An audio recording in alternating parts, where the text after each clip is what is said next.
নমস্কার, আশা করি প্রত্যেকেই ভালো রয়েছেন। আজকে যে খবর নিয়ে এসেছি প্রত্যেকের জন্যই সুখবর।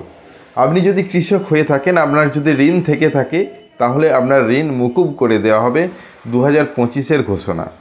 তো এই ঘোষণা কোথায় করেছে, কিভাবে, অনলাইনে কিছু আবেদন করতে হবে কি না, কোথাও জানাতে হবে কি না, কোনো ডকুমেন্টস লাগবে কি না, কাদের কাদের ছাড় করে দেওয়া হয়েছে, আপনি রিনিউয়াল করেননি তাহলে কি আপনি ছাড় পাবেন, এই সমস্ত বিষয়গুলোই আলোচনা করব। এই মুহূর্তে ইউটিউব বলুন, অন্যান্য সোশ্যাল প্ল্যাটফর্মে দেখবেন একটা খবর প্রচুর পরিমাণে ভাইরাল। যে খবরটা নিয়ে আলোচনা করছি, কৃষি ঋণ মাফ করে দেওয়া হবে।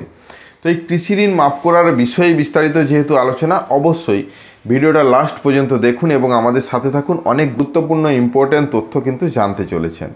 অবশ্যই যদি আমাদের চ্যানেলে নতুন আসছেন, চ্যানেলটাকে সাবস্ক্রাইব করুন আর পাশের দেওয়া বেল আইকনটা ক্লিক করতে ভুলবেন না পরবর্তী নোটিফিকেশান পাওয়ার জন্য। এবং যারা অলরেডি সাবস্ক্রাইব করে আমাদেরকে সাপোর্ট করছেন, অসংখ্য ধন্যবাদ। আজকে কথা বলছি কৃষি ঋণ মুকুবের যে নোটিশ। হ্যাঁ, 2025 সালে কৃষি ঋণ মুকুব করা হবে, এরকমই চারদিকে খবর। এ বিষয় নিয়েই যেহেতু আমরা বিস্তারিত আলোচনা করব, সেজন্য স্ক্রিনের মধ্যে একটা লেখা আপনাদের সামনে নিয়ে আসছি। যদিও এটা একটা দাদার ইউটিউব চ্যানেল থেকে, দাদাও পরিষ্কারভাবে এই বিষয়টা বলেছেন যে এই মুহূর্তে চালু হয়নি, পরবর্তীতে হয়তো চালু হতে চলেছে। এই কোশ্চেনটা আমার কাছেও, যে এটা কি আদৌ চালু হবে। যদিও সরকারের পক্ষ থেকে বা এরকম কোনো নোটিশ প্রকাশ করা হয়নি, আমরা চারিদিকে খবর নিয়েছি। যদি জানার থাকে অবশ্যই কমেন্ট সেকশানে জানান সেই নোটিফিকেশান নম্বর, তাহলে আমরা বুঝবো। কিন্তু এখন পর্যন্ত কোনো সরকারি মাধ্যমে কিন্তু এরকম নোটিশ প্রকাশ করা হয়নি। শুধুমাত্র নোটিশ কোথা থেকে দেখছেন, এরকম কিছু লেখা, যে লেখা আপনিও ওয়ার্ডে টাইপ করে কিন্তু সুন্দরভাবে পড়তে পারেন।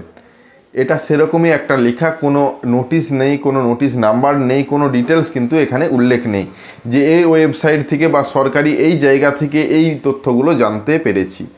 তাছাড়া আপনারা তো জানেন সরকার কত বড় পদক্ষেপ নিচ্ছে। কত বড় কেন বললাম, ওয়েস্ট বেঙ্গলে যখন ধান রোপণ করার সময় বা ধান একটু বড় হয়েছে, তখনই কিন্তু প্রচুর পরিমাণে বন্যা হয়েছে 2024-25 সেশনে। সেই বন্যার জন্য কোনো পদক্ষেপ সরকার নেয়নি এখন পর্যন্ত। বড় পদক্ষেপ ছেড়ে শুধুমাত্র সরকারের তরফ থেকে কি করা হয়েছে, শস্য বিমা যোজনা আবেদন করা হয়েছে, যেটা শুধুমাত্র বিমা। অনেক মানুষ জানেন না, তারা জানে যে এটাই তাহলে অ্যাপ্লিকেশন ফর্ম। অনেকে প্রচুর পরিমাণে ভাইরাল নিউজের মতো সেই ফর্মটা ফিল আপ করেছেন, কিন্তু আদৌ শস্য বিমাতে আপনি টাকা পাবেন কি? আর যদি শস্য বিমাতে টাকা পান, তাহলে আপনি চাষ করেছেন, আপনি বিমা পাবেন। এটা তো সরকারের একটা শস্য বিমাকে পয়সা দিচ্ছে আপনার তরফ থেকে, সেটা তো পাওয়ার যোগ্য। কিন্তু সাথে সাথে এরিয়া ভিজিট করে আপনার এলাকায় যে ক্ষতি হয়েছে, সেই ক্ষতির কিন্তু কোনো এই মুহূর্তে সঠিক সিদ্ধান্ত যে চাষিরা কোনো ক্ষতিপূরণ পাবে সেরকম কিন্তু কোনো ফর্ম ফিল আপ হয়নি আমার জানা। তো যাই হোক, আপনাদের এলাকায় যদি এরকম হয়ে থাকে যে ধান চাষের সময় যে ক্ষতি হয়েছে, বর্ষার সময় প্রচুর পরিমাণে, আপনারা জানেন ওয়েস্ট বেঙ্গলের ঘাটাল তাছাড়া অনেক এলাকা ডুবে ছিল বহুদিন ধরে। তো এই ডুবে থাকার কারণে কিন্তু চাষ একেবারে হয়নি, ধান চাষ একেবারে সেখানে করা যায়নি। তো প্রচুর চাষির ক্ষতি হয়েছে, সে ক্ষতিপূরণ শুধুমাত্র শস্য বিমা। এটা কি হতে পারে? একটা সমাধান দরকার ছিল। তাছাড়া এই নতুন যে একটা খবর, এটা কিন্তু আস্তে আস্তে ভাইরাল হবে। আজকে আমরা আলোচনা করছি, কালকে দেখবেন চারিদিক থেকে আলোচনা করছে। শুধুমাত্র ওই লেখা দেখে দেখে আপনাকে বলা হবে যে এই সুবিধা দিতে চলেছে। আদৌ কিভাবে দিবে, কবে দেবে, কোনো সরকারি নোটিশ নির্দেশ আছে কি? যদি ছাড় হয়, তাহলে কোন কৃষকরা ছাড় পাবে? যারা প্রতি বছর রিনিউয়াল করছে, বা যারা টাকা দিতে পারেনি, কৃষিকাজের জন্য লোন নিয়েছে বা কেসিসি অ্যাকাউন্ট আছে, আর পরবর্তীতে আর টাকা দিতে পারছে না কেসিসি বা কৃষকের ক্ষতির জন্য, তাদের ছাড় হবে না যারা প্রতি বছর যাচ্ছে ব্যাংকে রিনিউয়াল করছে? তো এই বিষয়গুলো অনেক বড়, এত সহজে কিন্তু নয়। যারা চাষি তারা এই বিষয়টা অবশ্যই ভালোভাবে জানেন। আপনি যদি চাষি হয়ে থাকেন, অবশ্যই কমেন্ট করে জানাবেন আমরা যে কথাগুলো বললাম সেটা সত্যি কিনা। তাছাড়া আপনার কেসিসি লোন ছাড় হওয়া উচিত কি উচিত নয় সেটাও কিন্তু জানাবেন।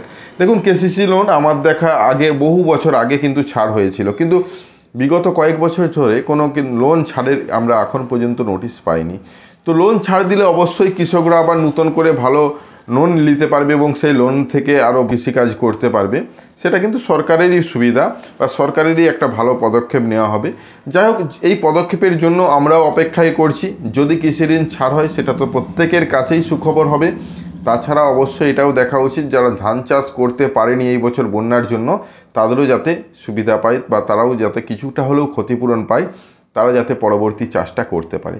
তো যাই হোক, আজকের এই ছোট্ট ইনফরমেশন ভিডিওটা শুধুমাত্র কিছু নিউজের উপর ডিপেন্ড করে ভিডিওটা বানালাম। যে নিউজগুলো চারিদিকে প্রচার হচ্ছে, এখন পর্যন্ত সরকারি কোনো নির্দেশ নেই, এটাই আপনাদের কাছে নিয়ে আসলাম। আশা করি বিষয়টা বুঝতে পেরেছেন। যদি ভিডিওটা ভালো লাগে লাইক এবং শেয়ার করতে ভুলবেন না। আমাদের চ্যানেলে নতুন হলে চ্যানেলটাকে সাবস্ক্রাইব করুন, পাশের দেওয়া বেল আইকনটা ক্লিক করতে ভুলবেন না পরবর্তী নোটিফিকেশন পাওয়ার জন্য।